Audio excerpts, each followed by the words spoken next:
नमस्कार। स्वागत है आपका आपके ही अपने यूट्यूब चैनल कर्मीर में। आज से मैं जो डिलिस बिलिस के जो पुराने पेपर्स है जो प्रैक्टिकल के उनको मैं हल करवाने जा रहा हूँ। ये वीडियो उन विद्यार्थियों के लिए लाभदायक रहेगा जिन्होंने अभी प्रैक्टिकल में भाग ले लिया या कुछ दिनों बाद जिनके प्रैक्टिकल होने हैं।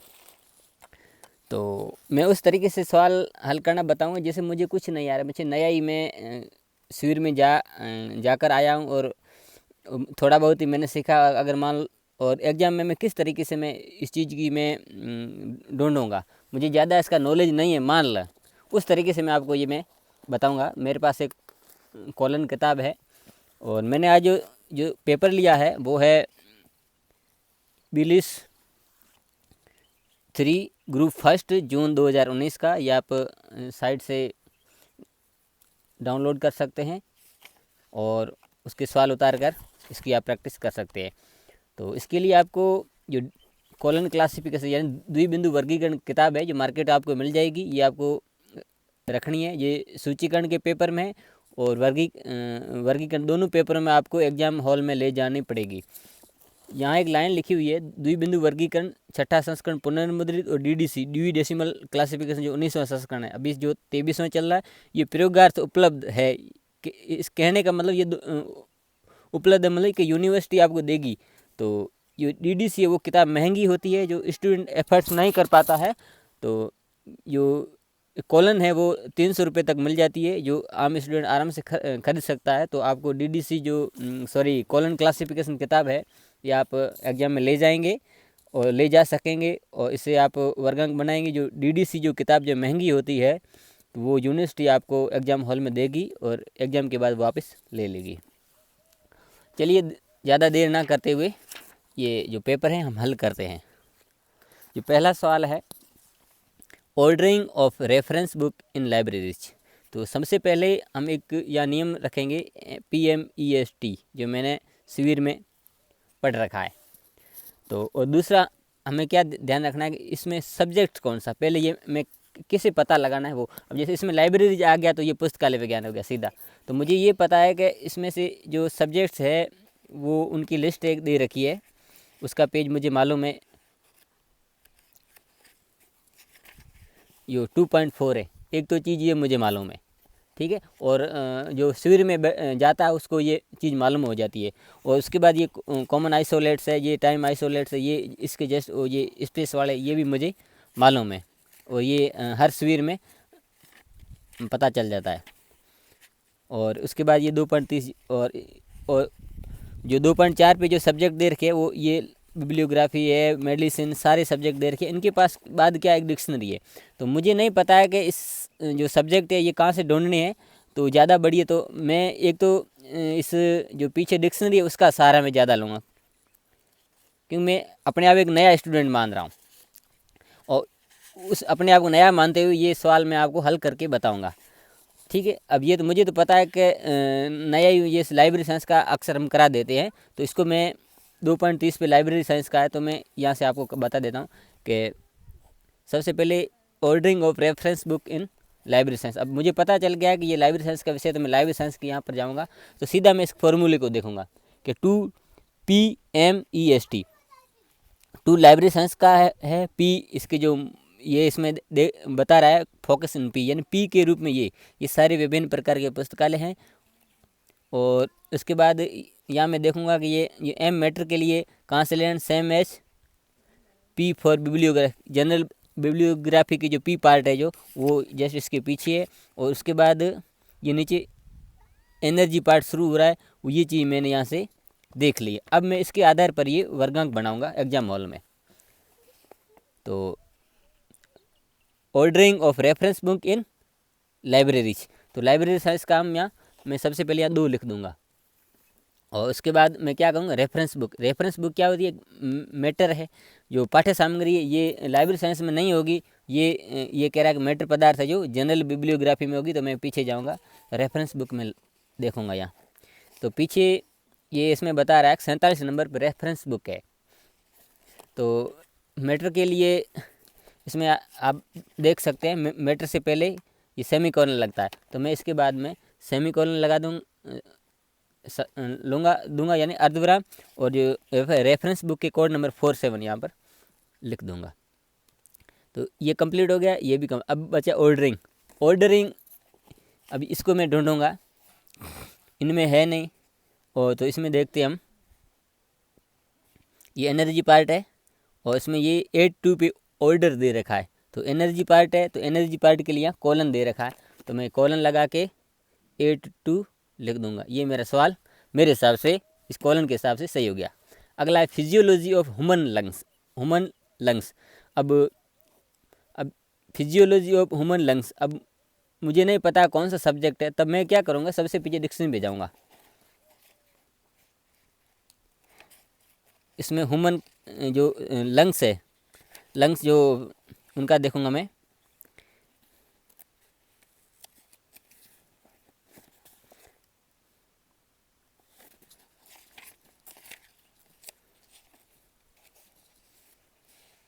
ये रहा LUNG लंग्स। अब ये बहुत सारे विषय में, जी में भी है, के में भी है और एल में भी है।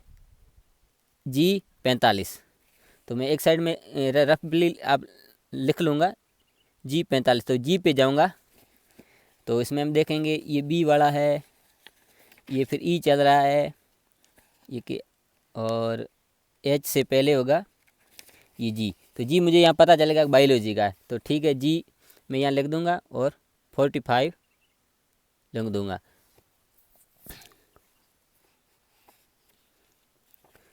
क्योंकि मुझे डिक्शनरी से ये बात पता चल चुकी है कि ये जी का, ये अब मैं दोबारा देखता हूँ कि ये पी पार्ट है कौन सा है, तो ये इसमें स्पष्ट लिखा हुआ है जी, ये पी है, मतलब सब में पी पार्ट में आ रहा है, तो तब कोई दिक्कत नहीं। तो ये लंग्स का हो गया। अब मुझे फिजियोलॉजी का देखना है, तो ये फिजियोलॉजी 3 नंबर है। अब देखना है कि पी का है कि एनर्जी का, तो जस्ट इसके ऊपर ये लिखा हुआ एनर्जी पार्ट, तो ये एनर्जी का है, तो एनर्जी के लिए ये कॉलन लगेगा, तो यहाँ कॉलन लगा के 3 लिख देंगे। अगला है सोशल इंश्योरेंस। अब सोशल इंश्योरेंस का मुझे सब्जेक्ट नहीं पता है, तो मैं क्या करूँगा, पीछे डिक्शनरी में जाऊँगा।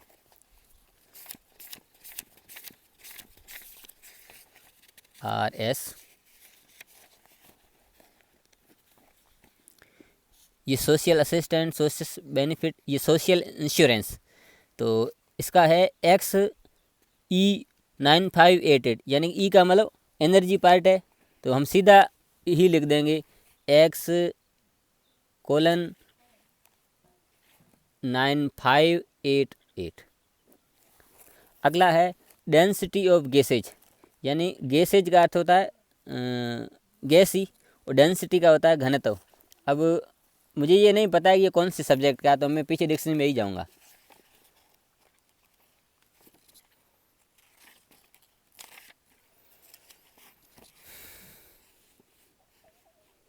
गैस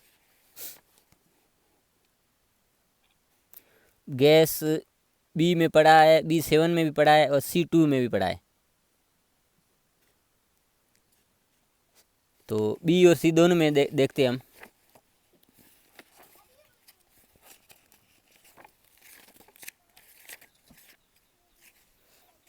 B7 मैकेनिज्म में,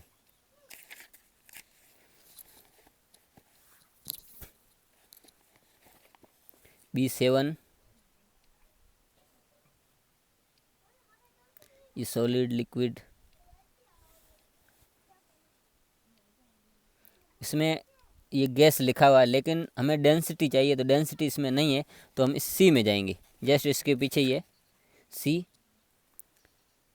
C7 बता रहा था मैग्नेटिज्म में।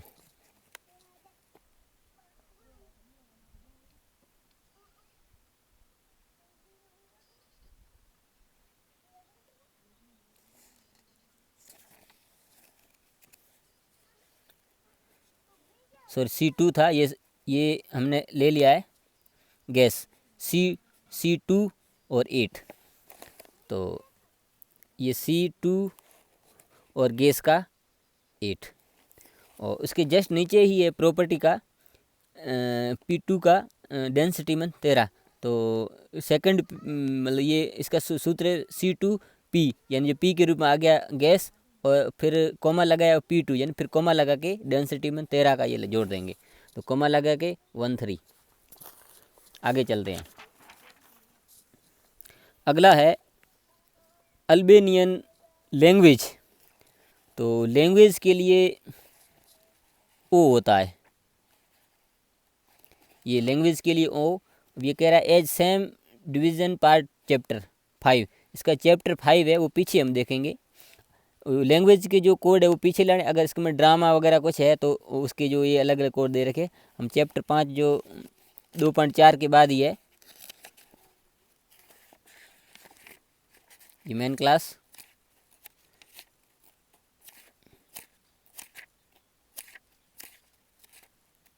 ये चैप्टर 5 लैंग्वेज। हमें भाषा देखने अल्बेनियन लैंग्वेज। हम इसमें अल्बेनियन जो अल्बेनियन लैंग्वेज है उसका कोड देखते हैं हम।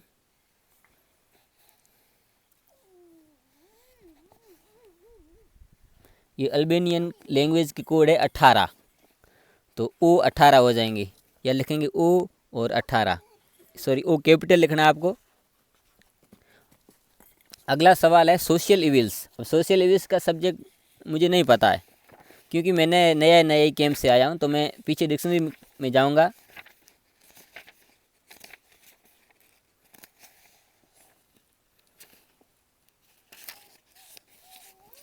ये सोशल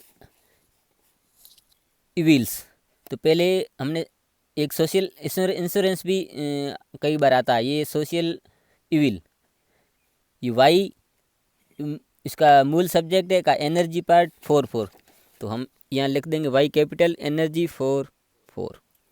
अगला है आर्ट ऑफ ऑफसेट प्रिंटिंग। तो हम देखते हैं ये किस में है, तो ऑफसेट प्रिंटिंग का हम देखते हैं, इसी डिक्शनरी में देख लेंगे। ये ऑफसेट प्रिंटिंग पड़ा है M1435, तो M में हम जाएंगे,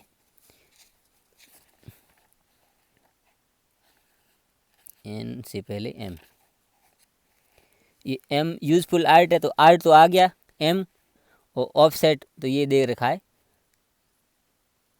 तो इस पूरे का आ गया M1435। M1435 पहला जो सवाल के जो उसमें 5 करने होते हैं, 7 हमने कर दिए। अगला दूसरा सवाल है, इसमें किन्हीं 5 को वर्गीकृत कीजिए, 12.5 नंबर मिलेंगे आपको। अगला है Indian social life during 21st century, यानी 21वीं सदी में भारतीय जीवन। तो हम सोशल लाइफ को देखेंगे, 21वीं शताब्दी के कोड भी मिल जाएंगे, इंडिया के भी मिल जाएंगे, और हम सोशल लाइफ को देखेंगे। तो हम इसी पीछे डिक्शनरी में जाएंगे।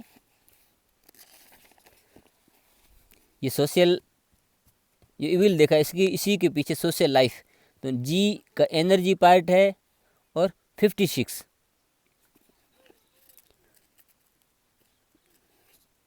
तो हम लिख देंगे यहाँ ये जी जो जीव विज्ञान है एनर्जी पार्ट 56।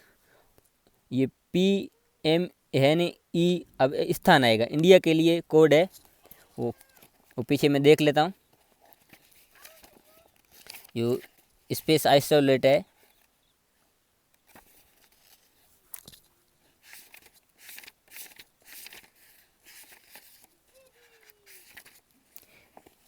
ये स्पेस आइसोलेट वर्ल्ड का 4, एशिया, ये इंडिया 44 है, तो स्पेस के लिए लगता है .44। 21वीं शताब्दी समय के लिए जो उल्टा उद्धरण चिन्ह लगता है। अब 21वीं के लिए हम कोड देख लेंगे इसमें।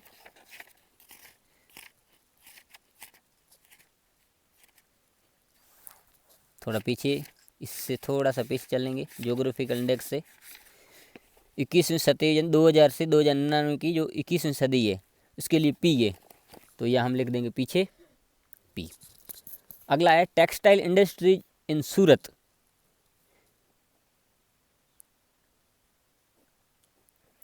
ट्वेंटी सेंचुरी यानी 20वीं सदी में, तो हम टेक्सटाइल इंडस्ट्री का देखेंगे, तो हम सीधे डिक्शनरी में जाएंगे।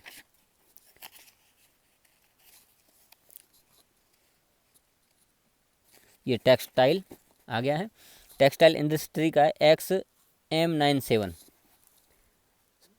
ये X9M7, ये 9M7, ये टेक्सटाइल इंडस्ट्री का आ गया। अब सूरत है, स्थान है, स्थान के लिए डॉट लगता है, तो सूरत के कोड हम देखेंगे, जहाँ इंडिया के देखे थे वहीं से जाए वापस जाएंगे। इसके ये जो यहाँ जो एक लाइन लिखी हुई है, इंडिया बिफोर 1956, यानी 1956 से पहले, ये जो कोड है इसके जस्ट 2 पन्ने के बाद जो नए कोड है वो यहाँ से शुरू हो रहे हैं आपके 2.18 से। तो ये नए है, तो क्योंकि 1956 के बाद भी भौगोलिक क्षेत्रों में परिवर्तन, नाम बदले, कोई नक्शे भी बदल गए, कोई राज्य भी नए बदल गए, तो उनके कोड यहाँ अगर पुराने हैं तो यहीं से मिलेंगे। तो नए वाले में हम देख लेते हैं 2.18 के बाद सूरत के।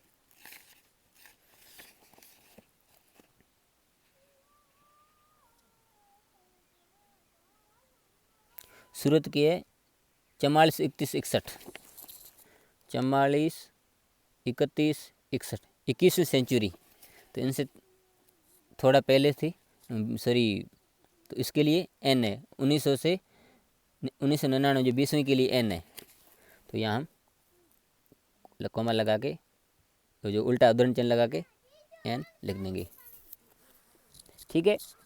और मान लीजिए ये मुझे नहीं आ रहा है, physiology of doctors, psychology for doctors, और रिलेशन जो बिटवीन जो जूलॉजी है ये भी नहीं आ रहा, क्यों नया है। अब डे टाइम स्टॉर्म, अब मैं क्या करूँगा, स्टॉर्म का देखूँगा। स्टॉर्म जैसे आंधियाँ तूफान जो होती है, तो पीछे मैं डिक्शनरी में जाऊँगा,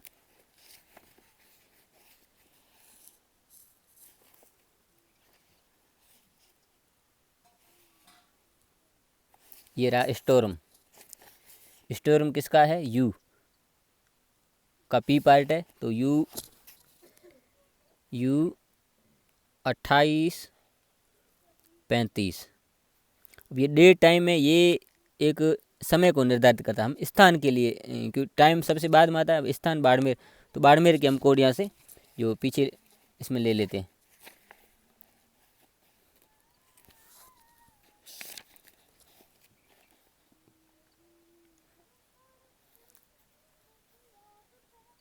इसमें नहीं है, नए वाले में, तो हम पुराने वाले में देख लेंगे।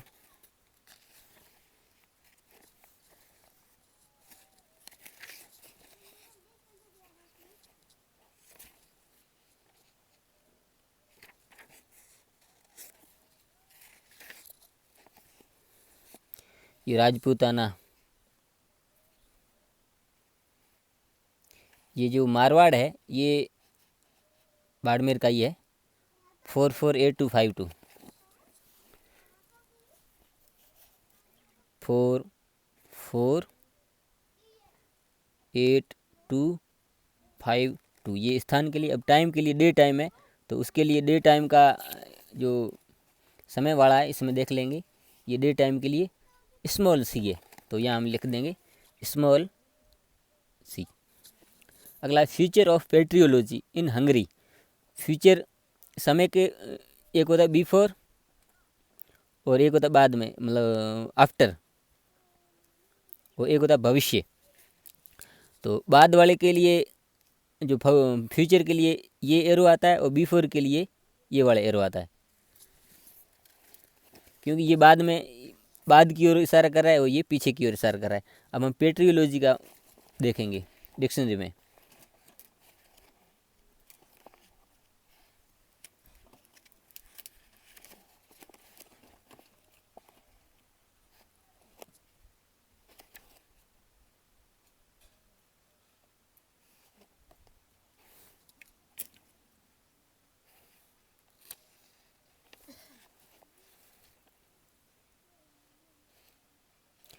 पेट्रियोलॉजी का H2 है, तो हमने देख लिया H2। अब इसके बाद स्थान आएगा हंगरी के कोड, हम यहाँ से पीछे देख लेंगे।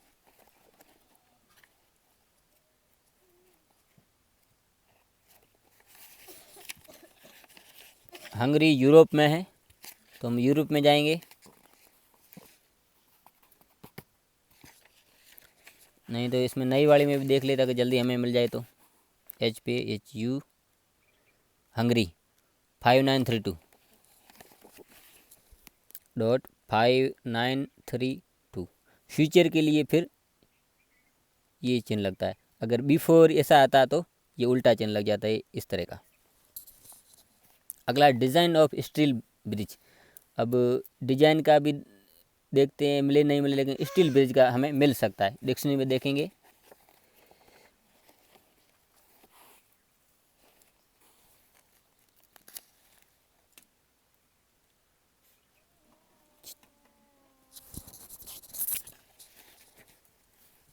ये रहा स्टील ब्रिज D4161।